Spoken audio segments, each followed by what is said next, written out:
Okay, Rob is up next. He's going to talk about an update with Flak-Bait, which is in Washington, D.C., trying to put that together. So, Ron, it's all yours.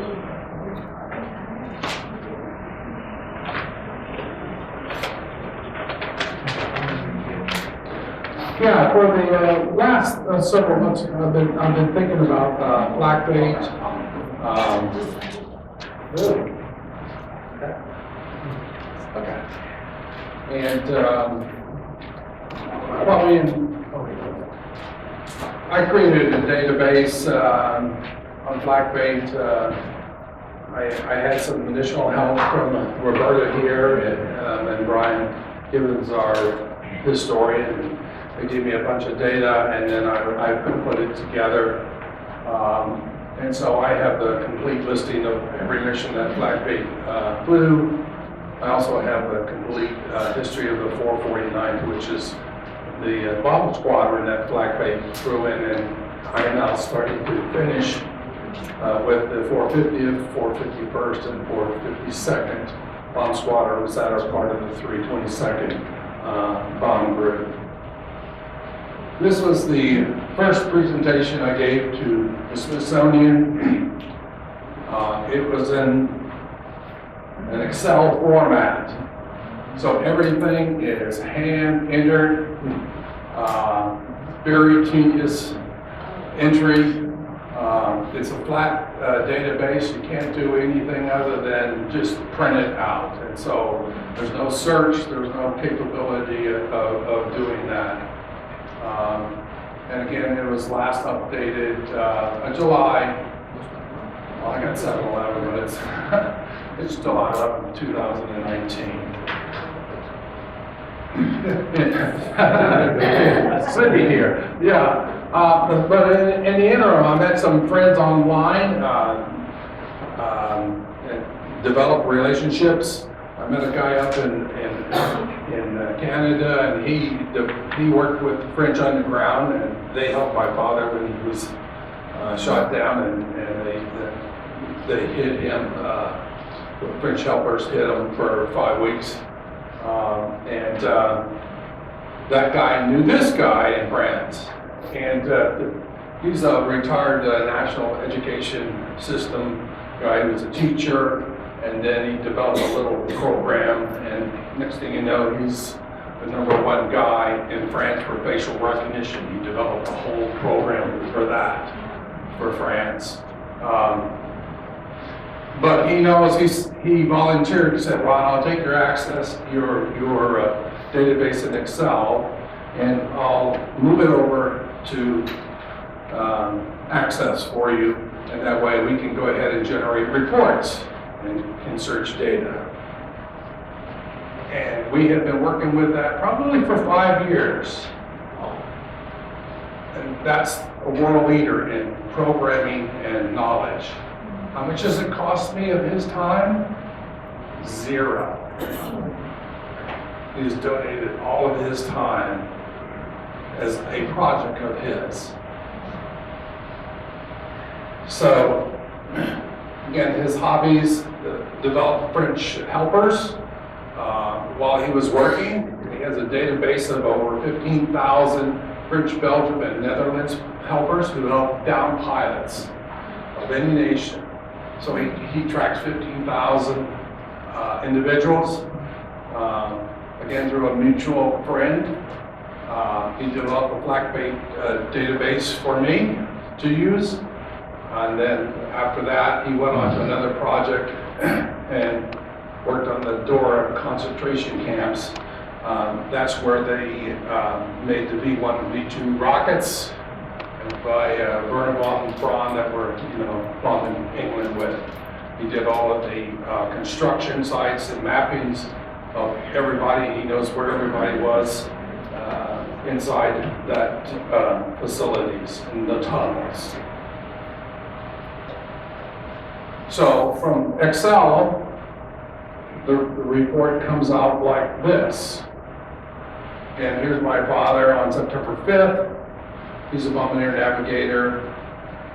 It's set up now. I can tell you what the mission date was, what the target was, what individual pilot, co-pilot, navigator, bombardier, radio, engineer, and then tail gunner was on it, what rank they were, again, what bomb squadron they were, what plane they flew, what position they flew in the plane, and whether it was an accredited mission or not, and what they bombed.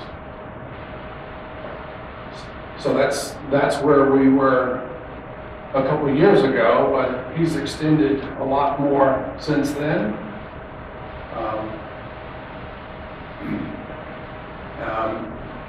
And with that extension, I wanted to, how do I put this in a good way? I wanted the B-26 Marauder Historical Society to be the legacy organization for Flak-Bait at the Smithsonian. I believe I'm the only one in the world that has the data in a format that I have that can be presented in a formation, and I'm sharing it with you now. There's an excellent book out there by Alan Crotron, and it's about this thick, about every mission that Flak-Bait ever flew on. Mine is presented a little bit differently, but I want our organization to be the #1 legacy thing. So I decided to go ahead and create 3 documents. One is the source documentation, which is this big honking thing. It's about 2.5 inches thick, which details every mission, and I'll share with you. One is this booklet, which does show every mission that Flak-Bait ever flew in, and then this one tells you the crew members that flew in it, but every mission that they flew on. This is the booklet. I made another copy, I'll pass it around. This is the one in the middle, and you can see how it's set up for historical preservation of the data that's going to be there. So on the source documentation, I had to draw a key because I show them our actual database on how it's completely set up, what was the key and how to read it, where to find what source documentation reel it is, what page you can find where it flew in formation. Then here is where the crew load listed every name, and then right next to it is where is the S2 interrogation sheet where it shows after the mission who flew what position, whether they bombed it or whatever else. And then you have the reason why, if they bombed or whatever. You have everybody's name here who flew on the mission, and up here is what day and time and wherever the mission date was. I did that for 202 combat missions and 29 combat missions. It also has the ability to dump out a spreadsheet and tells you the same thing in order. There's where all the missions were. I just put this in red where non-missions. So on the July 27th document sheet, this is what it looks like. One sheet, it's 8.5 by 14 piece of paper. They have the documentation in here. Right here is Farrell, who was the chief pilot 773-0. The plane listing showing everybody that was on that mission. Now, all that source documentation that I had to go through to find it, oops. Did I mess up bad? Yes. Sorry about that. Was in 59,265 pages I had to go through. And these are all the reels that contain all that information. And Roberta Falconberry, she gave me access to her copies of the real information that she had. So that's how I was able to pull the documentation for that one airplane and document it. And so, since it took years, and when she got the information, it cost money to buy these reels. Now, you don't have to pay money, you just have to wait for it in time to get them. So it probably take you 2 or 3 years to get those reels now. So if there's a bomb group out there, this is just for the 322nd. It'll take you a long time to do research if you want to do a complete research on a particular plane or event. Then this is the mission listing. This is the one that you're looking at. At the end of it, of all the listings of the planes, it will automatically tell you how many missions were credited, how many were uncredited missions. It will automatically tell you a summary of the target types and essentially Flak-Bait flew against air drones, airway bridges, marshalling yards, and B-1 sites. That's where it spent most of its time, fuel dumps. Every other ones was a little onesies and twosies, but that's what it spent most of its time doing. That's the data you're able to do because of the software. But what's even more important that it provides a detailed list of every crew member that flew each position. So for the pilot, this is, I've got 2 pages of people that flew as pilot. So it'll give you total missions, total that were credited, uncredited, and you see here's Jim Farrell with his number of missions and how many are credited and uncredited. Again, he's the main flyer of Flak-Bait. But that is I did the same thing for every position for everybody that ever flew on that plane.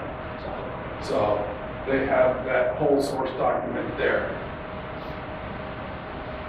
And then what I found most interesting was it's nice to have that little concise thing. That took years just to generate that one from the research project, just generate one report like that. But what I liked about this is I searched out and I found Norman Thielman was a tail gunner, and I found his son, and he had pictures of Flak-Bait that even the Smithsonian hadn't seen, and they hadn't seen this one. And I was really happy because up top here, he actually tells you and identifies who the people are in the photo. Because you see photos out there and you don't know who they are. And here's a source document that actually tells you, because it was his father, and he knew who all these people were, and it's all documented. So this is another part of the source documentation that we have that shows you pilot, co-pilot, navigator, bombardier, engineer, radio, and tail gunner in that position. But it then gives the complete history and flight of every individual within their flight history. Again, Norman, his son, provided the picture there. And so, I now know what the thing, out of that picture, I was able to go ahead and create something like this. I should have used the picture from him from Flak-Bait. I had an original picture that Norman gave me of his father, so I put that in there instead. But each crew member, again, gets the number of missions, credited and uncredited, what was bombed. But in addition, it gives you every airplane they flew on, and whether it was credited or non-credited, and how many times they flew on it. And then if they had different ranks, it tells you how many missions were flown at this rank and flown at a different rank. So with that information and knowing that I had to give you an update on Flak-Bait, I decided I'm going to present this to Jeremy Kennedy, who is he's the Director of Research, Associate Director of Collections, and Curator of Affairs at the Smithsonian in Chantilly, Virginia. So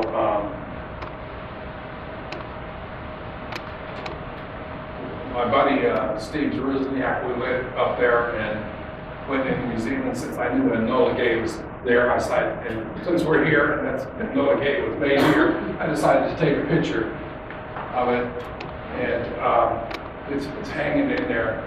But very interesting, down at the bottom, oh, there's Flak-Bait's nacelles with the engines in it, and there's Flak-Bait's props, and then there's Flak-Bait's tail. So we were able to see some of that on the floor. I also was able to go ahead and I like, because of documentation wise, I like to know what the serial number was. Okay, this is Enola Gay. Yeah, well, where's the proof? And there's the serial number of it. So that's nice to have. And this is how it looks like in the museum itself as you're looking back. And the museum is made in these little quadrants here. There's one quadrant and another quadrant and another quadrant and another quadrant. And it's built, pieced together like this. Well, when you're on the floor, there's no room to add any more in this, on this field. So I'll tell you what's going to happen. So I went down to the main floor and I got to see the rudder. And I got to see the turret that's completely finished. And then here's your props and your hub. And then there's the nacelle. It really looks like that with the engine on the inside when you come in here. And then up top here, there's a walkway all around here with glass that people can look down to go see. And so you can see Flak-Bait's over here with part of the wing nacelle going, or wheels going up in the air. And then I just got a little bit closer blow up. Yeah. But part of my tour and seeing Jeremy is he gives me access to the main floor. So I can actually get down on the main floor and you can't touch it, but you can get near it because they have now removed every fingerprint off of Flak-Bait now. Okay, but I can't touch it, and that was a bombardier navigator, so he's up front. But you're not allowed to touch it. But I wish I was one of those guys that were allowed to touch it way back when it was in the other place, but I can't do it now. But so just other pictures of it. Here's where the wheel well is, and oh geez, there's the aviation stripes on the bottom side of it, and then this is the top of the left wing. And then he gave me some slides, so I incorporated them in here. Again, you have the top turret completed. It's ready to be inserted. You're looking aft and forward. The turret would go in this great big hole here, and Dave Hosky is an expert knowing how to fit that sucker in there. Gets these because he's the only one who's done it. And then, we shared that, and then I thought there was always two, a radio gunner, a radio seat, and a navigator bombardier. He said Flak-Bait only had one seat, and I didn't know. So if you're the navigator on Flak-Bait and bombardier in the radio, you sat in this chair, right there. And it's all complete. They've got all the batting, they fixed, all of this is all ready.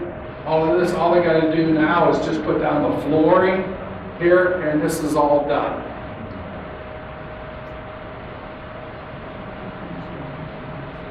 And this is what it looked like when it's all put together, all three pieces are put together now. First time I've seen it since last time. I was there about 2 years ago. It wasn't together, still in pieces. It is now put together. Then I went upstairs after that with Jeremy. We went upstairs and I sat down and I wanted to discuss, again, Flak-Bait updates and to discuss what I think our heritage is, the B-26 Marauder Historical Society, with the research documentation that I wanted to give to him on that.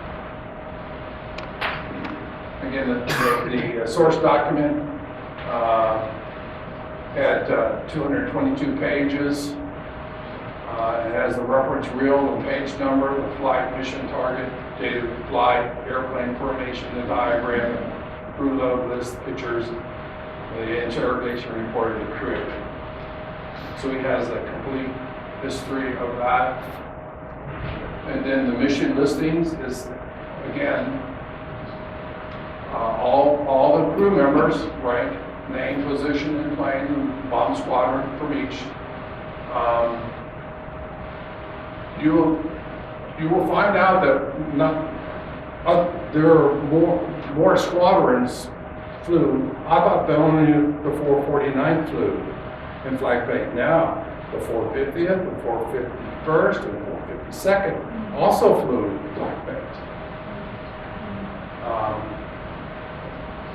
And so that was interesting for me. And list credit and impression, and then list the summary types, and then the corresponding crew members in alphabetical order by position. So then there were 70 different pilots, 80 different co-pilots that flew, and you can just read on there. So the data was able to, by that computer program, was able to generate every individual that did that and broke it out. And then, again, the third booklet was only 133 pages, but it gave the complete flying history of each individual within the original Flak-Bait crew. You'll see that Flak-Bait the crew of Flak-Bait was loaned out to the 391st Bomb Group on February 15th through March 19th. So they trained the new crews to fly formation and went into combat with them, and they flew with these bomb squadrons during that time. And you also find out that one member of Flak-Bait, of the original crew, was shot down on 12 August of 1944, and he was the only surviving member. Everybody else got killed. They took a direct hit to the bomb bay, and he got blown out. Everybody else died.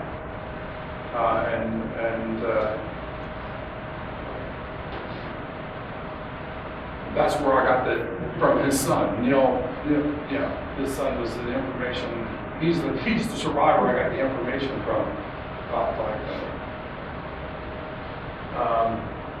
So a quick update. Let's look at that. There's no room to put Flak-Bait on the floor, but a generous donors contributed funds, And those little expansion things I showed you, he's gonna make 3 sections. They've got all the money in hand to do that. Jeremy indicated they're hoping by 2029, it'll all be done. And they're gonna have what we call a trilogy of aircraft. The beginning of the war will be Pearl Harbor's, the Sikorsky JSR-1 amphibious seaplane. That was the only seaplane that was left and it survived Pearl Harbor. Flak-Bait will be in the middle, signifying the middle of the war with 200 combat missions.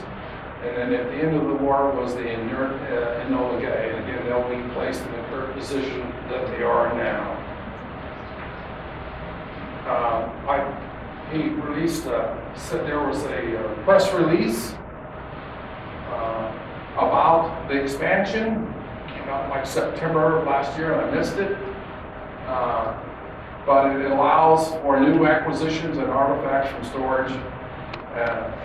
And the Martin B-26 Marauder will be installed in the World War II section, which is located in the center of the hangar. So it'll get center attention with, everybody's got to pass by kind of thing. So, but it pushes it out because, again, there's no real estate, but they've got the money to go. In the interim, Laura, one of the curators, provided a problem that they still are having right now is at Glenn, the Martin factory in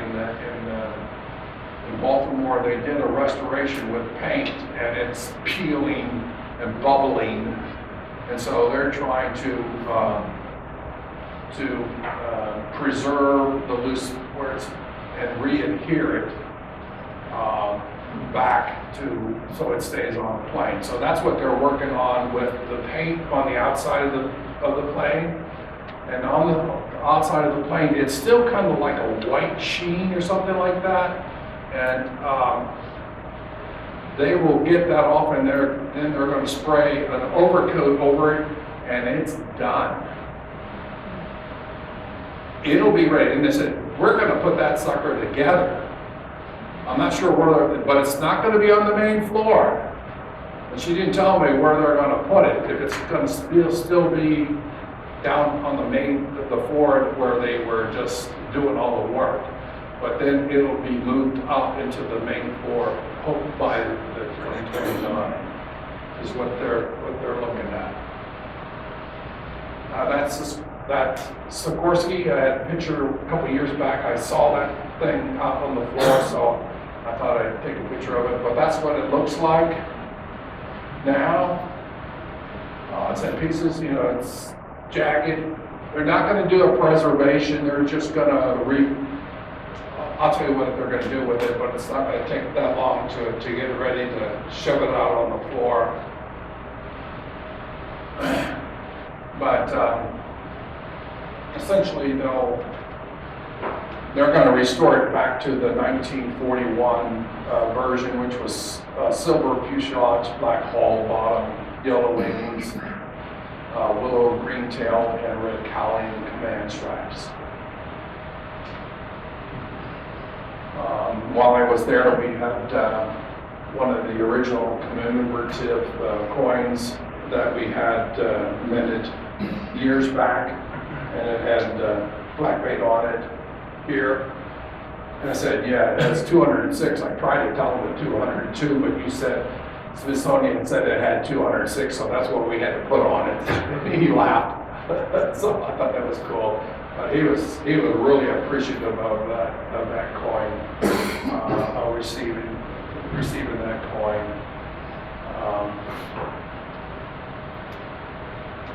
And a post email I got to him after that. Thank you for the email and the wonderful visit from Friday.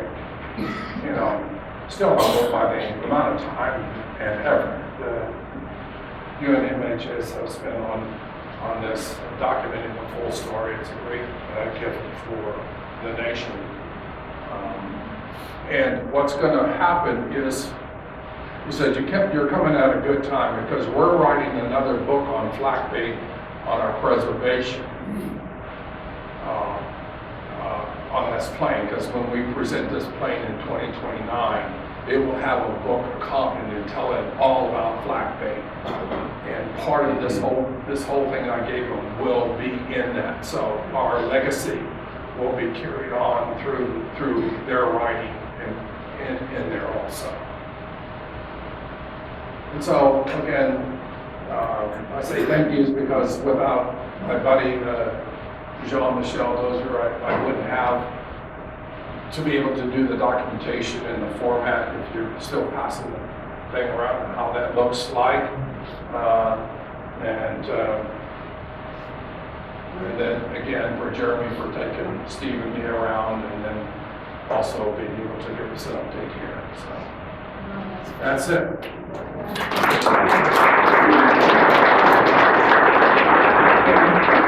Any questions? I have two unrelated questions. The first one, what's the difference between credited mission and uncredited? And tell me a little about uncredited. Uncredited generally was when they got up in formation over in England and they were halfway across the channel and it's too dang rainy or too bad weather and they can't see the target, they would get canceled. They would get flagged and say, turn around and go back to base. Okay. So the second question has to do with how Flak-Bait was transferred from the factory to the combat theater. What was the route? They did not take the northern. They would take the had to take the southern route. So Flak-Bait flew over there? Yeah, And that's Ascension Island? yeah, they had to fly that way. Okay. My dad was in the same group as Tim Farrell, and that's the way that they flew, because they were over on May 29, 1943. They arrived over in that area, and that they went the southern route.